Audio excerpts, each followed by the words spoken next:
Good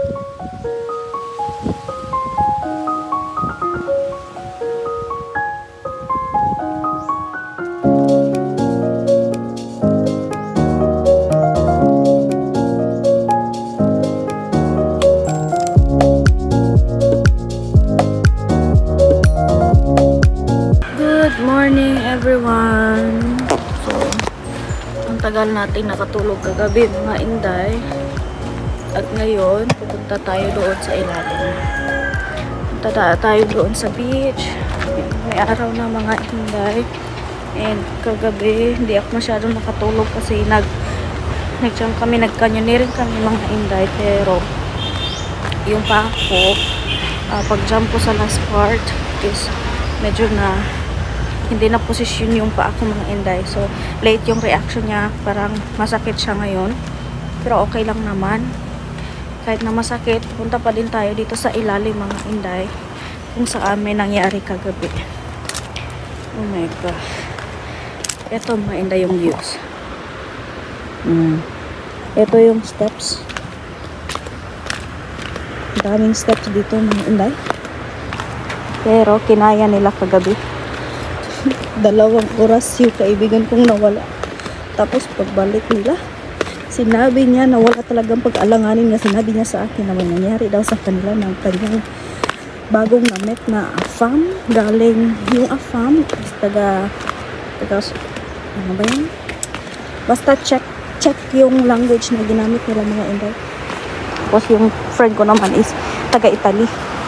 Alam nyo ba mga Inday, first time ko pa talagang, sinabi ko nyo sa inyo sa kagabi na first time ko talagang bumiyahe ng ganito, like maki-join sa ibang mga backpackers, ganun mga Inday, mga afam. Ay naku. So doon sa hostel, like ang daming mga iba't ibang nationalities mga Inday ba, parang na-overwhelm ako. Para akong na-overwhelmed kasi nag-istorya sila, like nag-socialize sila, tapos I'm including also charot. Tapos naka-hitch kami ng sasakyan papunta dito sa Oslo mga Inday. Tapos yung kaibigan namin na meet sa hostel gusto makipag-meet up dito sa amin kagabi. So kami ng kaibigan niya mga Inday, andun lang kami sa labas ng tent. Syempre may ilaw, ganun. Tapos silang dalawa, sinabi niya sa akin na pupunta muna sila dito sa ilalim. Dito mga Inday ba? O dito. Marami pa yung steps. Andun pa niya mga Inday. Tapos kaming dalawa ng kaibigan niya from Australia. Ayun, nag-usap-usap lang kami doon mga Inday. Tapos kahit ano-ano lang pinag-usapan namin, nasa labas lang kami ng tent. Sabi ko, hala 2 hours naman, hindi pa man Japon bumalik ang kanyang kaibigan. Sabi niya, he likes my friend. My friends like your friend. Sabi niya ganun mga Inday. Sabi ko, bakit ang tagal? Tapos andito pa talaga sa ilalim. Tapos andito pa talaga nang walang ilaw dito mga Inday. Walang ilaw. Sinabi ng kaibigan ko, you know what? My friend is used to chase girls. Ganun. So may nangyari niya, sabi niya na nag-having fun daw sila dito. So tingnan natin yung lugar kung saan sila baba pa tayo mga Inday. Nag-stop muna ako dito sa may duyan ba. Duyan tayo dyan. Ang taas-taas ng steps nila dito mga Inday. Ayan, pero okay na rin to kasi morning exercise din natin mga Inday. Ayan tingnan nyo. May beach sila dito. May beach sila. So saan kaya sila nag-aa kagabi mga Inday? Saan kaya sila ditong parte nag-aa? Pagbalik ng kaibigan ko mga Inday, hindi talaga siya nag-alanganin na sabihin sa akin na may nangyari sa kanila. Oh God. Sabi niya, are you into guys also doing like that? Hindi ko, no, hindi ako ganyan. Sabi niya, masanay ka na kasi kapag damor ka magbebiyahe, sabi niya, masanay ka na kasi kapag damor kang bumiyahe, damor kang may mamit na tao, damor kang magkaganyan. Sabi ko, ay, hindi ako ganyan. Hala, saan kaya sila dito nag-ano-ano, uy? Dito kaya mga Inday, uy. Hala, saan? Diyan kaya sila nag-ano-ano or dito sila nag-ano-ano. Basta kay umulan kagabi mga inday. Tumakbo daw sila sa ano. Oh, may ano din doon oh. Hindi ba? Pero ang ano ng dagat ngayon, hindi siya calming. Hindi calming yung dagat ngayon mga inday. Oh, may duyan din dito. May ano. Hindi na ako nag-whale watching. Uy, kasi daming tao. Kailangan ka pang gumising ng maaga para maglinya. So, dito na lang tayo mga inday. Oh. Hindi ako masyadong nakatulog kagabi, oy. Kasi mga inday, yung kalaban ko yung katabi ko na 1 meet lang sa lalaki na nag-ana-ana na yun. Saan kaya sila? Dito kaya sila nag-ana-ana.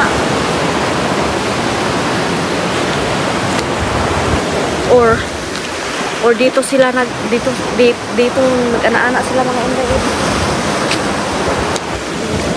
Iba talaga yung mga apam no, yung mga pariner ba. Bali wala na sa kanila, wala nang halaga sa kanila yung ana-ana, yung ganun ba, wala nang halaga sa kanila mga inday. Hindi ko to nakita kahapon dito. Akyat tayo mga inday. Akyat tayo.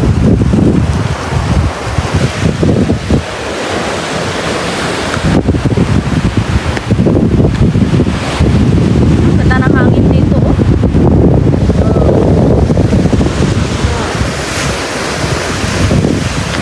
Kita nyo, mga inday, o dito tayo sa may pakpak.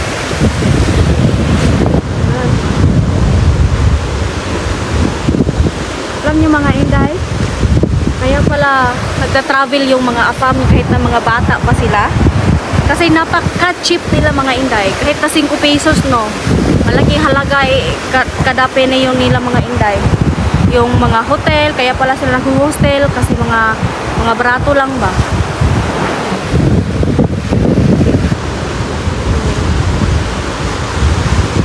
Talagang yung pera natin ganun lang kabilis kumita no. Ako magta-travel na rin ako mga inday, libutin natin yung buong mundo, pero hindi natin kaya ano ganun ginagawa nila. Tapos ang lalaki yung mga backpackers nila mga inday, yung mga bag nila ang lalaki. Kapag ako siguro maganon ako musamot kong kaputot.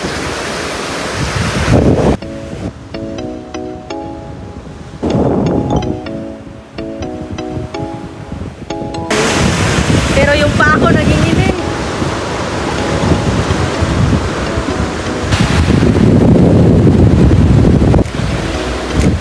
Ang ganda ng views dito mga inday. Refreshing, relax. Tayo-tayo lang dito mga inday. Rason ang ano, whale watching. Andun oh, ang daming tao. Ang daming tao doon oh. Ayan, kailangan ka pang pumila ng alas 4 ng umaga mga inday para mag-whale watching. Tapos yun ang Sumilon Island. Nakapunta na din ako dyan mga inday, blue water. For snorkeling lang.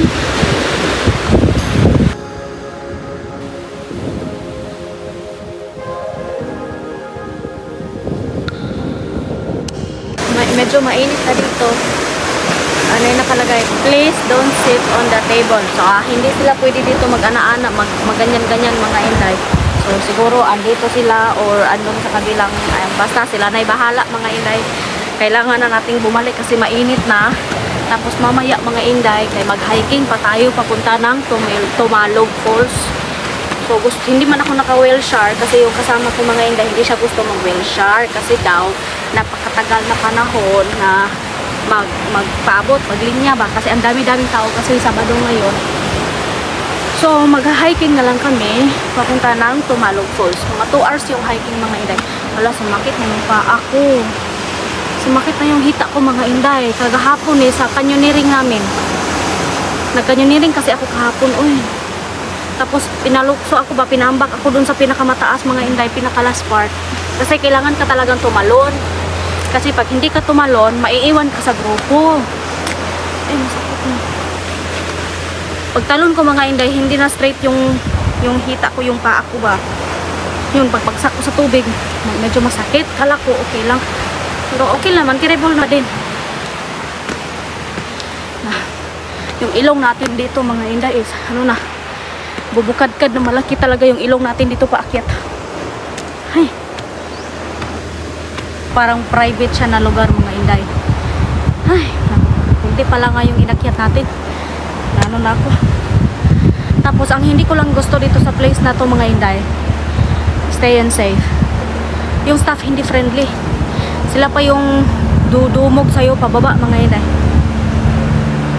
Parang naano talaga ako na nalungkot ako kagabi nung sinabi ng kaibigan ko na sinabi ng front desk na mag-ingat daw siya sa kanyang mga gamit kasi daw ako yung kasama niya, baka daw magnakaw ako.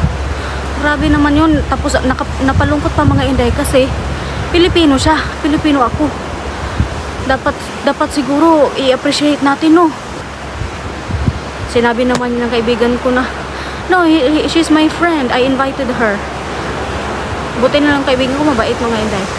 Pero yun nga lang, hindi ako sanay sa mga ginagawa niya. Nung ganun, one night stand lang. Tinanong ko siya kagabi kung ganyan ba siya kapag magbabiyahe siya sa mga lugar niya mga inday. Sa mga lugar na binabiyahe niya. Sabi niya, hindi daw.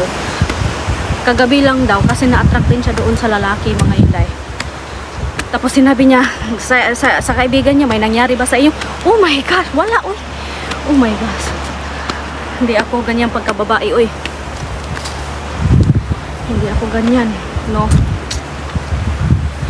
Mabait siya pero parang sabi niya it's for fun lang, walang patutunguhan kasi feel down niya na gusto niya makipagganon. Tapos yung lalaki din, nagkagusto silang dalawa na maganon-ganon sila dito. Bahala sila eh. Pero sa akin hindi ako sanay ganon. Kaya medyo hesitant ako kagabi matulog katabi niya mga inday. Ano? Naranasan nyo na bang magbiyahe ng ganito nang makamit up kayo ng sari-saring mga tao, sari-saring mga experiences, sari-saring mga salita nga ganun, yung party-party. Nung nasa isang hostel kami mga inday, palagi nila ako ini-invite papunta ng bar.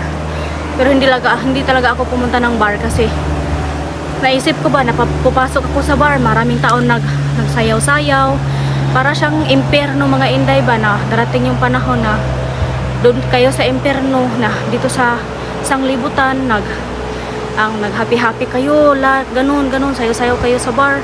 Pero pagdating ng panahon mga inday, andun na kayo sa impyerno, parang ganun ba. So, hindi ako pumunta mga inday kasi ayaw ko talaga ng mga ganong bars.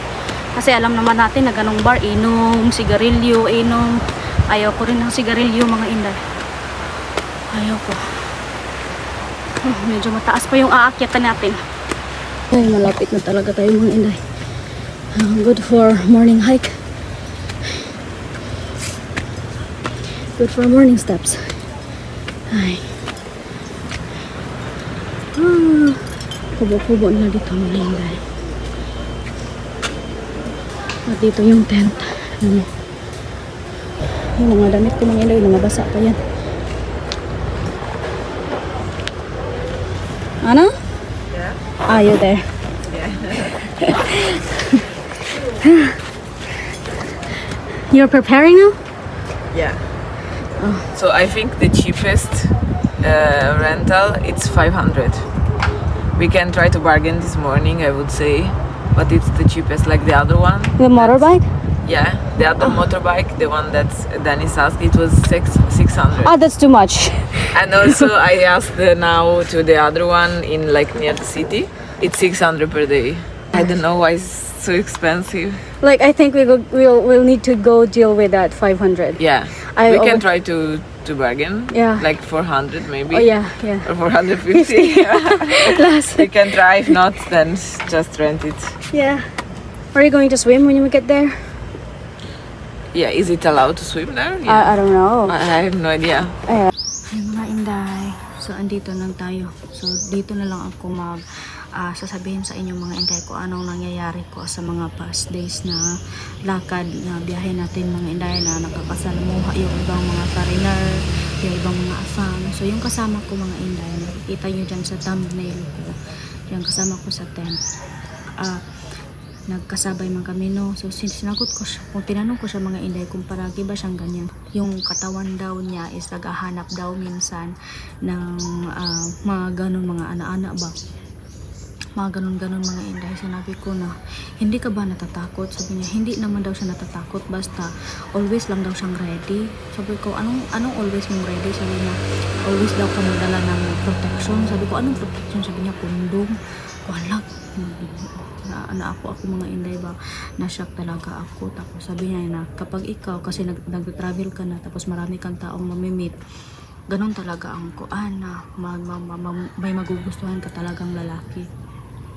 Sabi niya sa akin niya, gusto mong itry mo na, halamang inay. Sinasabi-sabihan niya ako ba na itry ko daw. Sinabi ko sa kanya na, I'm so sorry ha, pero hindi ako ganyan pagkababae. Filipino people are more conservative and we have also God, and we don't hindi na sa Tagalog pa hindi namin binibenta ang dignidad ng ating pagkatao as a Filipina. So sinabi ko sa kanya mga inay, so ito si Ana, hindi siya naniniwala na may Panginoon. So ang hirap niyang, okay man siya mga inday, mabait siyang kaibiganin, pero when it comes sa mga spiritual aspect mga inday, gusto ko na sana siyang masharean tungkol sa Word of God. Pero sana observe ko sa kanya, baka sabihin niya na hindi na siya gusto makipagsama sa akin, bakit kami nag-share ng bed para makasave ko ng mga inday. So andito sila para magbakasyon, para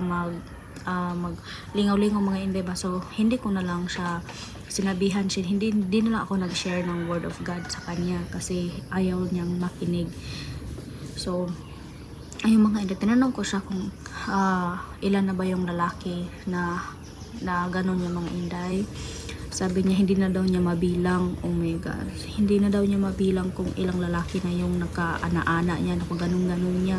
Sabi ko, hindi ka pa natatakot baka magka-AIDS ka o baka magkasakit ka kasi iba-ibang yung lalaki inaano mo? Sabi niya, hindi daw kasi always daw na may protection. Pero kahit naman siguro yung mga inday mo, sinabi ko talaga sa kanya na first time ko magkaroon ng friend na open talaga sa mga ganyang bagay. Tapos mga inday, gusto inaakit-akit niya talaga ako na subukan ko talaga. Kasi sabi niya sa akin kung nakatry na ba ako. Sabi ko nga, we are Filipina, we preserve ang atin talaga hanggang sa makasal tayo mga inday. So para siyang para siyang hindi ko alam kung na-discriminate ba niya ako, or sabi niya na ang tanda-tanda mo na pero hindi mo pa alam, hindi mo pa na-experience. Sabi ko, hindi ako nagmamadali sa ganyan mga bagay. Sabi niya, yung kaibigan ng yung isa bang lalaki mga inday ba, yung humalik sa akin mga inday, sabi niya, why not try him? Sabi ko, hanap ko in Jesus name. Sabi ko, I am not really like that. So, hopefully you understand. Sabi niya, okay, I understand. So, hindi na masyado kami nga last na yung mga inday na siguro last na yung maghahay kami, magkasama kami kasi hindi rin ako comfortable na kasama siya. I mean, talkative siya mga inday, friendly siya, pero sa mga galawan niya is hindi ako komportable.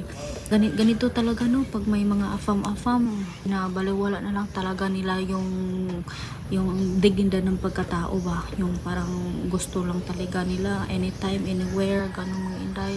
Sa barko, nagbabiyahe, naghahalikan ako, Diyos ko, ano bang nangyari sa kalibutan, ano bang nangyari sa ano natin no, sa mundo. Grabe, wala na talaga mga delikadisa yung mga babae ba. Buti na lang naging Pilipino ako mga inday. Buti na lang tayo mga Pilipino is may control talaga sa sarili, alam yung mabuti at saka hindi. Always po ako mag-ingat dahil nababasa ko po yung mga comment nyo na ganyan po talaga ang mga afam, na baliwala lang talaga sa kanila. So sa akin mga inday, malaki yung dignidad ng pagkababae ko. So hindi ko kayang gumawa ng ganang bagay. So maraming salamat po sa inyo and God bless po.